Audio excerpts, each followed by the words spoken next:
الحمدللہ رب العالمین والصلاة والسلام علی سید المرسلین اما بعد فاعوذ باللہ من الشیطان الرجیم بسم اللہ الرحمن الرحیم۔ لیاقت علی قادری آپ کی خدمت میں حاضر ہے۔ آج ہم انشاءاللہ 70ویں پارے کی شارٹ سمری یعنی مختصر خلاصہ سنیں گے۔ شروع کرنے سے پہلے درود شریف پڑھ لیتے ہیں۔ اللہم صلی علی سیدنا محمد وعلی آلہ وصحبہ وسلم۔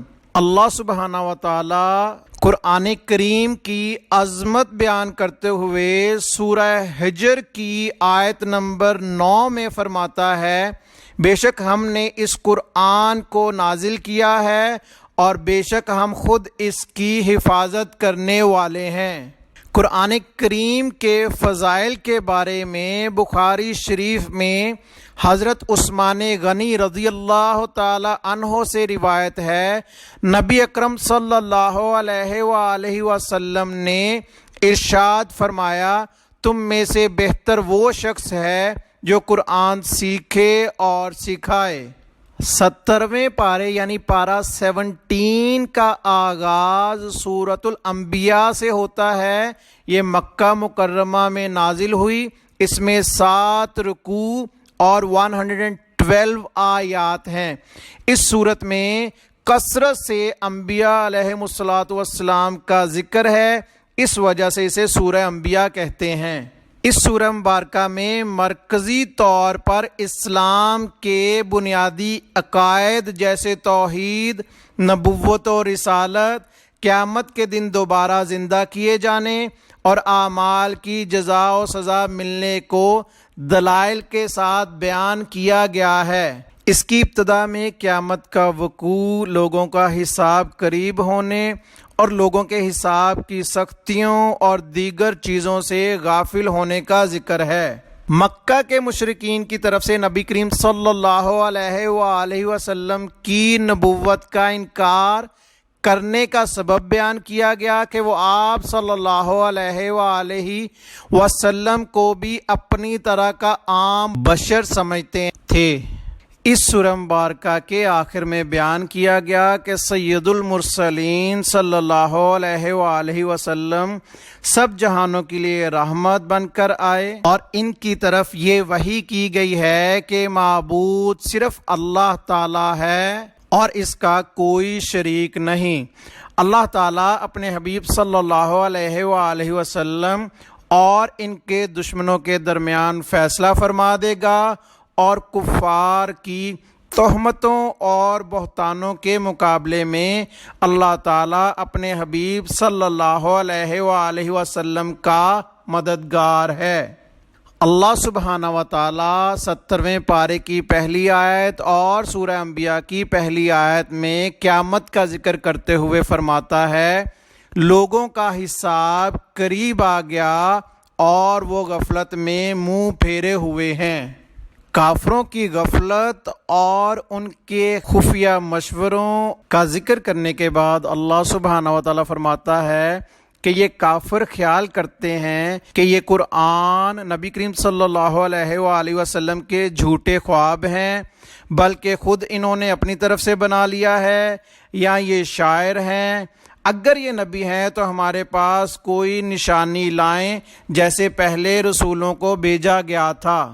اس کے بعد اللہ سبحانہ و تعالیٰ کفار کی مختلف نافرمانیوں، ان کے انجام اور ان پر دیے گئے عذابات کا ذکر فرماتا ہے اور فرماتا ہے، ہم نے آسمان اور زمین اور جو کچھ ان کے درمیان ہے سب فضول پیدا نہیں کیا، اور جو آسمانوں اور زمین میں ہے سب اللہ ہی کا ہے، اور فرشتے جو اللہ کے پاس ہیں وہ اس کی عبادت سے تکبر نہیں کرتے اور نہ تھکتے ہیں، رات اور دن اس کی پاکی بیان کرتے ہیں، وہ سستی نہیں کرتے۔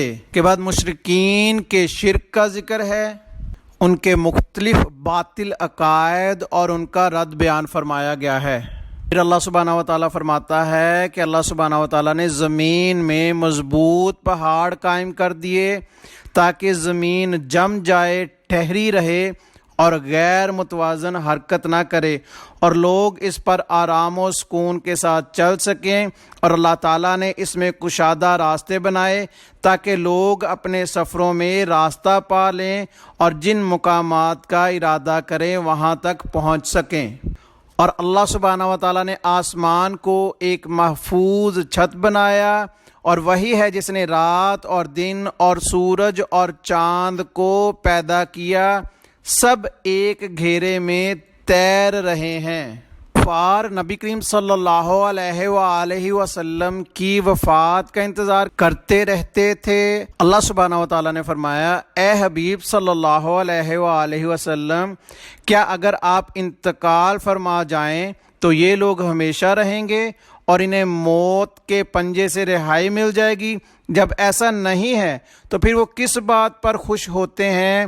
اور حقیقت یہ ہے کہ ہر جان موت کا مزہ چکھنے والی ہے۔ اس کے بعد کفار کا نبی کریم صلی اللہ علیہ وآلہ وسلم کا مذاق اڑانے اور یہ کہنے کا ذکر ہے کہ قیامت کب آئے گی جس کا آپ کہتے رہتے ہیں۔ پھر اللہ سبحانہ و تعالیٰ فرماتا ہے کہ اگر وہ عذاب جلد آ جائے تو تم فرماؤ، رات اور دن میں رحمان کے عذاب سے تمہاری کون حفاظت کرے گا؟ کیا ان کے کچھ خدا ہیں جو انہیں ہم سے بچا لیں گے؟ وہ اپنی ہی جانوں کی مدد نہیں کر سکتے اور نہ ہی ان کی ہماری طرف سے مدد و حفاظت کی جاتی ہے۔ پھر حضرت موسیٰ علیہ السلام اور حضرت ہارون علیہ السلام کو دی جانے والی کتاب کا ذکر کیا کہ جو روشنی اور پرہیزگاروں کے لیے نصیحت تھی۔ پرہیزگاروں کے بارے میں فرمایا کہ وہ اپنے رب سے بغیر دیکھے ڈرتے ہیں اور قیامت سے ڈرتے ہیں۔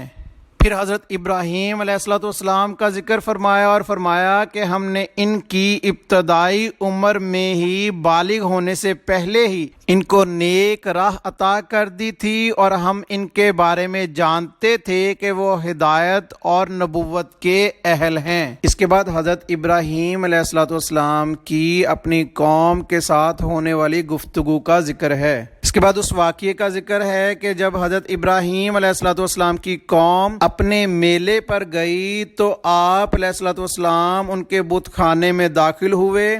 آپ نے ان سب بتوں کو توڑ کر ٹکڑے ٹکڑے کر دیا، البتہ ان کے بڑے بت کو چھوڑ دیا اور کلہاڑا اس کے کندھے پر رکھ دیا۔ جب وہ لوگ واپس لوٹے اور دیکھا کہ بت ٹوٹے پڑے ہیں تو کہنے لگے، کس نے ہمارے خداؤں کے ساتھ یہ کام کیا ہے؟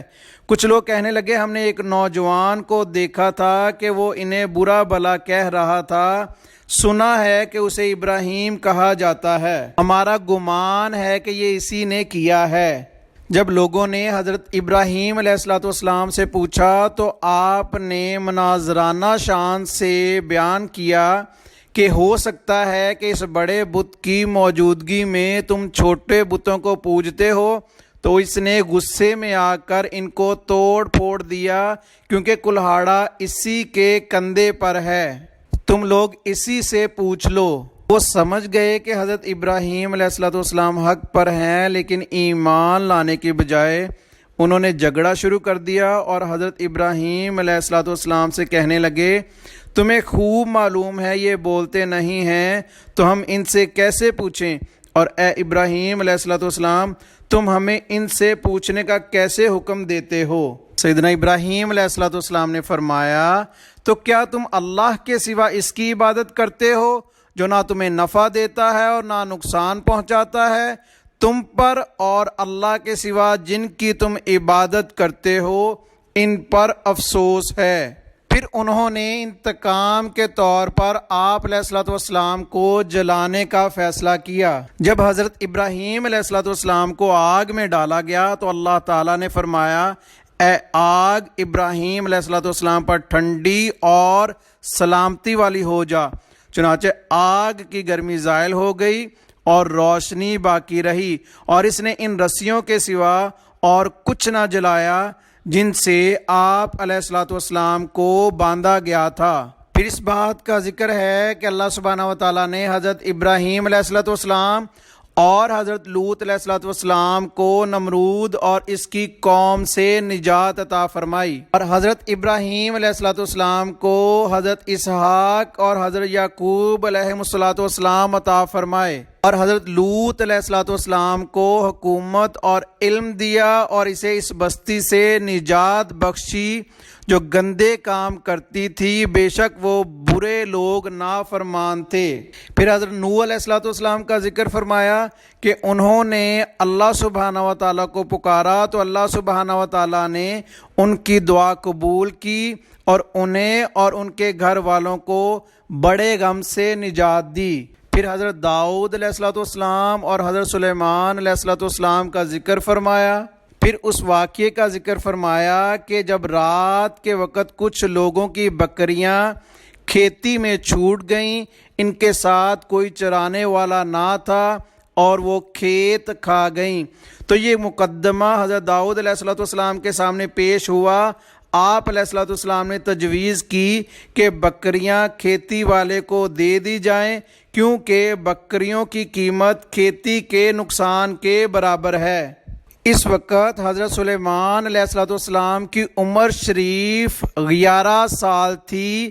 آپ علیہ السلام نے اللہ سبحانہ و تعالیٰ کے سمجھانے سے یہ تجویز پیش کی کہ بکری والا کاشت کرے اور جب تک کھیتی اس حالت کو پہنچے جس حالت میں بکریوں نے کھائی ہے، اس وقت تک کھیتی والا بکریوں کے دودھ وغیرہ سے نفع اٹھائے، اور کھیتی اس حالت پر پہنچ جانے کے بعد کھیتی والے کو دے دی جائے اور بکری والے کو اس کی بکریاں واپس کر دی جائیں۔ اللہ سبحانہ و تعالیٰ نے پہاڑوں اور پرندوں کو حضرت داؤد علیہ السلام کے تابع کر دیا، اور حضرت داؤد علیہ السلام کو ایک خاص لباس کی صنعت سکھا دی تاکہ تمہاری جنگ کی آنچ سے بچائے، یعنی زرہ بنانا سکھا دیا۔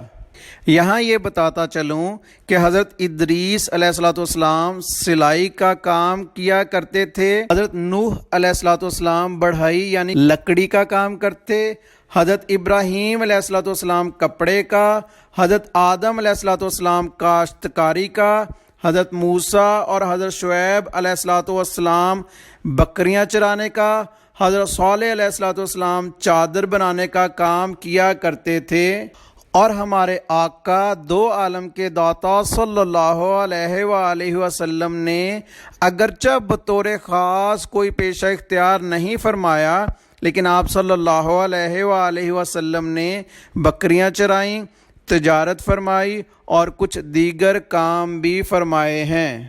پھر حضرت سلیمان علیہ السلام کے بارے میں فرمایا کہ ہوا کو ان کے تابع کر دیا جو ان کے حکم سے چلتی تھی، اور کچھ جنات کو حضرت سلیمان علیہ السلام کے تابع کر دیا جو اس کے لیے غوطے لگاتے اور اس کے علاوہ دوسرے کام بھی کرتے، اور ہم ان جنات کو روکے ہوئے تھے۔ جنات آپ کے لیے سمندر کی تہہ سے جواہرات نکالتے، عمارتیں محل وغیرہ بناتے، برتن اور شیشے کی چیزیں اور صابن وغیرہ بناتے تھے۔ پھر حضرت ایوب علیہ السلام کا ذکر فرمایا۔ اللہ سبحانہ و تعالیٰ نے حضرت ایوب علیہ السلام کو آزمائش میں مبتلا کیا، چنانچہ آپ کی اولاد مکان گرنے سے دب کر مر گئی، تمام جانور مر گئے، تمام کھیتیاں اور باغات برباد ہو گئے، حتیٰ کہ کچھ بھی باقی نہ رہا، تو آپ اللہ سبحانہ و تعالیٰ کی حمد بجا لائے اور فرمایا میرا کیا ہے جس کا تھا اس نے لے لیا۔ اس کے بعد آپ علیہ السلام بیمار ہو گئے، آپ کے تمام جسم شریف پر چھالے پڑ گئے اور بدن مبارک سب کا سب زخموں سے بھر گیا۔ اس حال میں سب لوگوں نے آپ کو چھوڑ دیا، البتہ آپ کی ایک زوجہ محترمہ آپ کی خدمت کرتی رہیں۔ آپ علیہ السلام کی یہ حالت کئی سال رہی، آخر کار کوئی سبب پیش آیا کہ آپ نے بارگاہ الہی میں دعا کی، اے میرے رب عز و جل، بے شک مجھے تکلیف پہنچی ہے اور تو سب رحم کرنے والوں سے بڑھ کر رحم فرمانے والا ہے۔ اللہ سبحانہ و تعالیٰ نے آپ کی دعا قبول فرمائی اور اللہ سبحانہ و تعالیٰ کے حکم سے آپ نے زمین پر پاؤں مارا، اس سے ایک چشمہ ظاہر ہوا، آپ نے اس سے غسل کیا اور آپ بالکل تندرست ہو گئے۔ اللہ سبحانہ و تعالیٰ نے آپ کی تمام اولاد کو زندہ فرما دیا اور آپ کو اتنی ہی اولاد اور عنایت کی۔ پھر اللہ سبحانہ و تعالیٰ نے حضرت اسماعیل، حضرت ادریس اور حضرت ذوالکفل علیہم السلام کا ذکر فرمایا۔ اس کے بعد حضرت یونس علیہ السلام کا ذکر فرمایا کہ جب آپ کی قوم نے آپ کی دعوت قبول نہ کی تو حضرت یونس علیہ السلام غضبناک ہو کر اپنی قوم کے علاقے سے ہجرت کر گئے۔ آپ علیہ السلام نے اس ہجرت میں اللہ تعالیٰ کے حکم کا انتظار نہ کیا تھا، جس کی وجہ سے اللہ تعالیٰ نے انہیں مچھلی کے پیٹ میں ڈال دیا۔ ترمذی شریف میں حضرت سعد رضی اللہ تعالیٰ عنہ سے روایت ہے، رسول کریم صلی اللہ علیہ وآلہ وسلم نے ارشاد فرمایا، حضرت یونس علیہ السلام نے مچھلی کے پیٹ میں جب دعا مانگی تو یہ کلمات کہے، لا الہ الا انت سبحانک انی کنت من الظالمین۔ جو مسلمان ان کلمات کے ساتھ کسی مقصد کے لیے دعا مانگے تو اللہ تعالیٰ اسے قبول فرماتا ہے۔ سبحانہ و تعالیٰ نے حضرت یونس علیہ السلام کی پکار سن لی اور اس تنہائی اور وحشت کے غم سے نجات بخشی۔ حضرت زکریا علیہ السلام کی دعا کا ذکر ہے، آپ نے عرض کی، اے میرے رب مجھے اکیلا نہ چھوڑ اور تو سب سے بہتر وارث ہے۔ اللہ سبحانہ و تعالیٰ نے آپ علیہ السلام کی دعا قبول فرما کر آپ علیہ السلام کو حضرت یحییٰ علیہ السلام عطا فرمائے۔ پھر فرمایا، اے حبیب صلی اللہ علیہ وآلہ وسلم اس مریم رضی اللہ تعالی عنہا کو یاد کریں جس نے پورے طور پر اپنی پارسائی کی حفاظت کی کہ کسی طرح کوئی بشر اس کی پارسائی کو چھو نہ سکا، تو ہم نے اس میں اپنی خاص روح پھونکی اور اس کے پیٹ میں حضرت عیسیٰ علیہ السلام کو پیدا کیا، اور آپ رضی اللہ تعالیٰ عنہ کو اور حضرت عیسیٰ علیہ السلام کو سارے جہان والوں کے لیے اپنی قدرت کے کمال کی نشانی بنا دیا کہ حضرت عیسیٰ علیہ السلام کو حضرت مریم رضی اللہ تعالی عنہا کے پیٹ سے بغیر باپ کے پیدا کیا۔ اس کے بعد کفار و مشرکین کے مختلف عقائد، ان کے اعمال اور ان کے انجام اور عذاب کا ذکر فرمایا، زبور اور قرآن کا ذکر فرمایا، اور سورہ انبیاء کی آیت نمبر 107 میں ارشاد فرمایا کہ اے حبیب صلی اللہ علیہ وآلہ وسلم ہم نے آپ کو تمام جہانوں کے لیے رحمت بنا کر ہی بھیجا ہے۔ سورہ انبیاء کی آخری آیت یعنی آیت نمبر 112 میں اللہ سبحانہ و تعالی حضور اقدس صلی اللہ علیہ وآلہ وسلم کی دعا کا ذکر کرتا ہے۔ آپ صلی اللہ علیہ وآلہ وسلم نے اللہ تعالیٰ سے دعا فرمائی، اے میرے رب میرے اور ان کے درمیان جو مجھے جھٹلاتے ہیں اس طرح حق کے ساتھ فیصلہ فرما دے کہ میری مدد کر اور ان پر عذاب نازل فرما۔ چنانچہ حضور انور صلی اللہ علیہ وآلہ وسلم کی یہ دعا قبول ہوئی اور جنگ بدر، جنگ احزاب اور جنگ حنین وغیرہ میں کفار کو عذاب پہنچایا گیا۔ اس کے بعد سورہ حج کا آغاز ہوتا ہے۔ سورہ حج کے مکی یا مدنی ہونے میں اختلاف ہے۔ اس کی کچھ آیات مدنی ہیں اور کچھ مکی ہیں۔ اس میں 10 رکوع اور 78 آیات ہیں۔ سورہ مبارکہ میں حج کے اعلان اور احکام کا ذکر ہے، جس کی وجہ سے اسے سورہ حج کہتے ہیں۔ اس سورہ مبارکہ میں حج کی فرضیت، حج کے مناسک، جہاد اور اسلام کے بنیادی عقائد کو دلائل کے ساتھ بیان کیا گیا ہے۔ اس سورہ مبارکہ کی ابتدا میں لوگوں کو اللہ تعالیٰ سے ڈرنے کا حکم دیا گیا اور قیامت کے ہولناک مناظر بیان کیے گئے۔ مخلوق کی موت کے بعد اسے دوبارہ زندہ کرنے پر اللہ تعالیٰ کی قدرت کی دلیل بیان کی گئی کہ جو رب تعالیٰ مردہ نطفے سے زندہ انسان اور بنجر زمین کو پانی برسا کر سرسبز کرنے پر قادر ہے، تو وہ مخلوق کو دوبارہ زندہ کرنے پر بھی قادر ہے۔ دین اسلام کے بارے میں شک اور تردد میں رہنے والوں کا حال بیان کیا گیا۔ 5 قسم کے کفار کو ہونے والے عذاب اور مسلمانوں کو ملنے والی جزا بیان کی گئی۔ حج کے اعلان عام کا ذکر کیا گیا اور حج اور حرم سے متعلق چند احکام بیان کیے گئے۔ کفار کے ساتھ جنگ کرنے کی اجازت دی گئی۔ کفار مکہ کو پچھلی امتوں کے احوال سے ڈرایا گیا کہ جب انہوں نے ایمان کی دعوت قبول نہ کی وہ عذاب میں گرفتار ہو گئے۔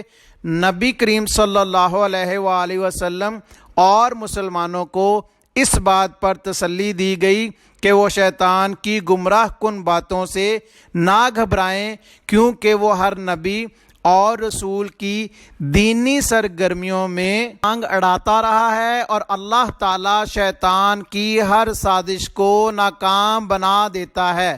مکہ مکرمہ سے ہجرت کے دوران شہید کر دیے جانے والوں اور انتقال کر جانے والوں کی جزا بیان کی گئی۔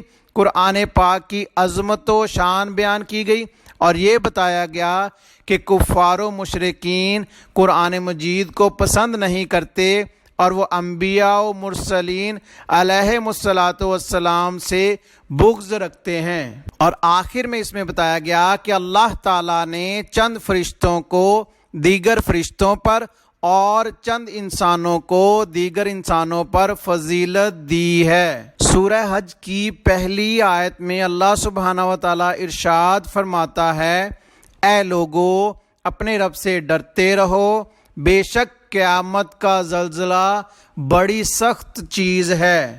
قیامت کے اس زلزلے کی وجہ سے ہر دودھ پلانے والی ماں اس بچے کو بھول جائے گی جسے وہ دودھ پلا رہی تھی، اور ہر حمل والی عورت اپنا حمل گرا دے گی، اور اے دیکھنے والے تو لوگوں کو نشہ کی حالت میں دیکھے گا، حالانکہ وہ فی الحقیقت نشہ میں نہیں ہوں گے، لیکن اللہ کا عذاب ہی اتنا سخت ہوگا کہ ہر شخص حواس باختہ ہو جائے گا۔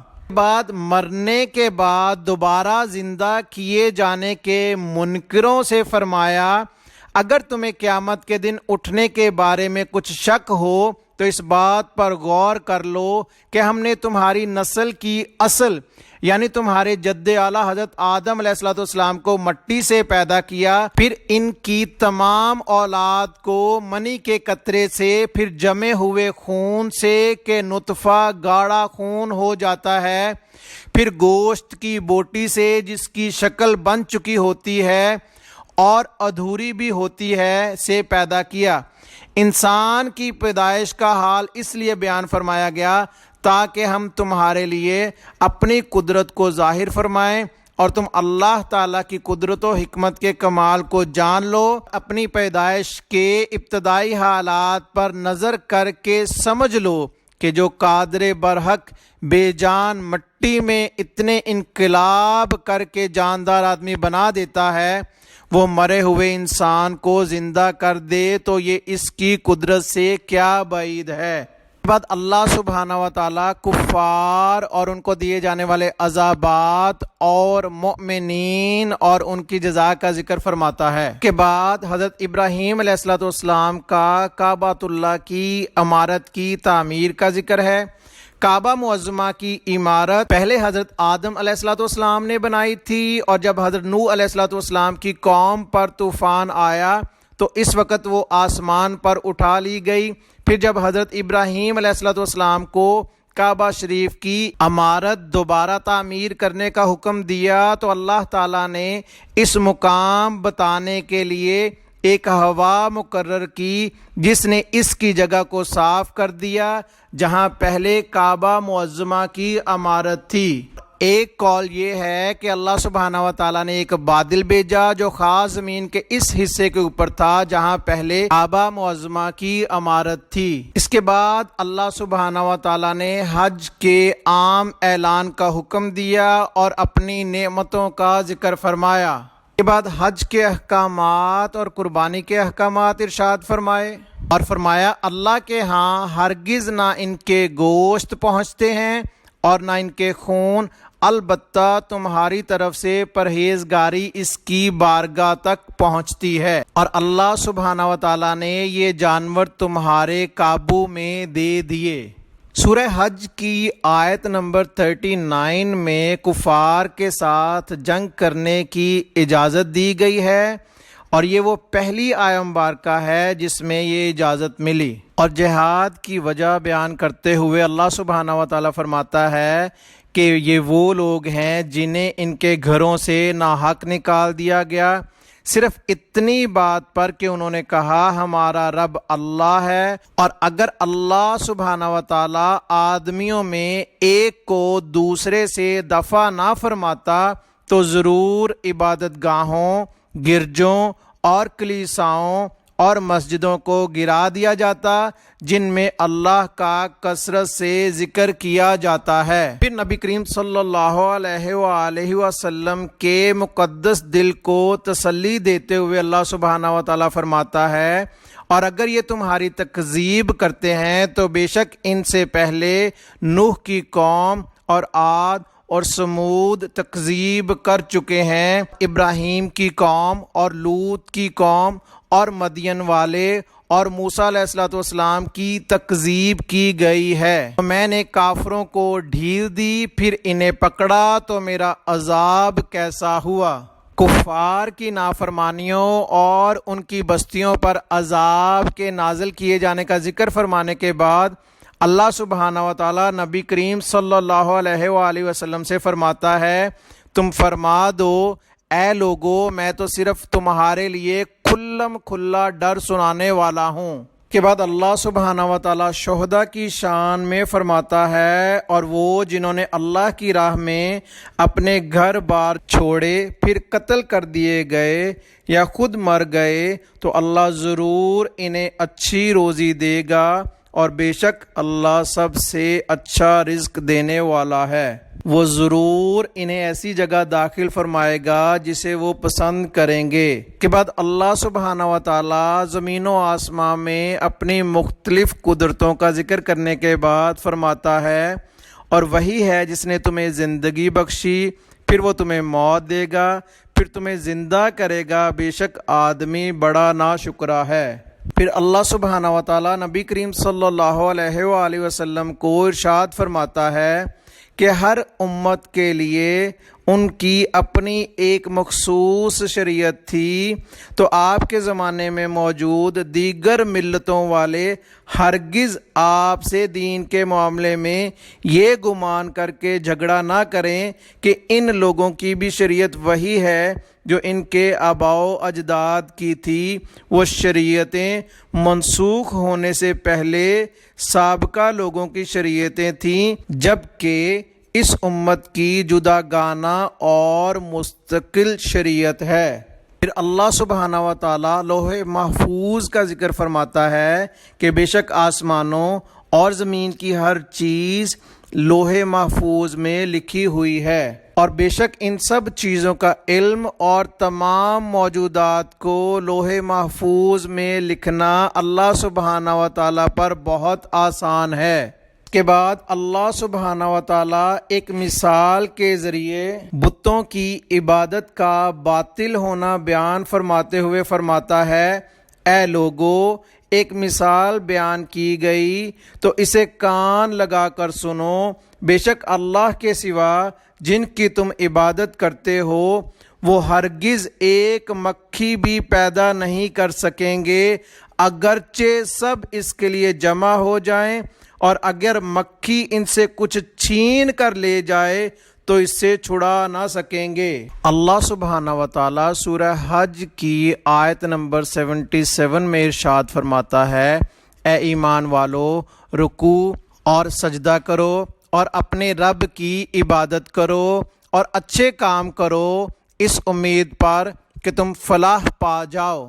یاد رہے سورہ حج کی آیت نمبر 77 امام ابو حنیفہ رحمۃ اللہ تعالیٰ علیہ کے نزدیک آیت سجدہ نہیں، اور امام شافعی رحمۃ اللہ تعالیٰ کے نزدیک آیت سجدہ ہے۔ اس سے اگلی آیت مبارکہ جو کہ سورہ حج کی آیت نمبر 78 اور سورہ حج اور 17ویں پارے کی آخری آیہ مبارکہ ہے، اس میں اللہ سبحانہ و تعالی جہاد اور دیگر فرائض کا حکم دیتے ہوئے فرماتا ہے، اور اللہ کی راہ میں جہاد کرو جیسا اس کی راہ میں جہاد کرنے کا حق ہے، اس نے تمہیں منتخب فرمایا اور تم پر دین میں کچھ تنگی نہ رکھی، جیسے تمہارے باپ ابراہیم کے دین میں کوئی تنگی نہ تھی۔ اس نے پہلی کتابوں میں اور اس قرآن میں تمہارا نام مسلمان رکھا ہے تاکہ رسول تم پر نگہبان اور گواہ ہو اور تم دوسرے لوگوں پر گواہ ہو جاؤ۔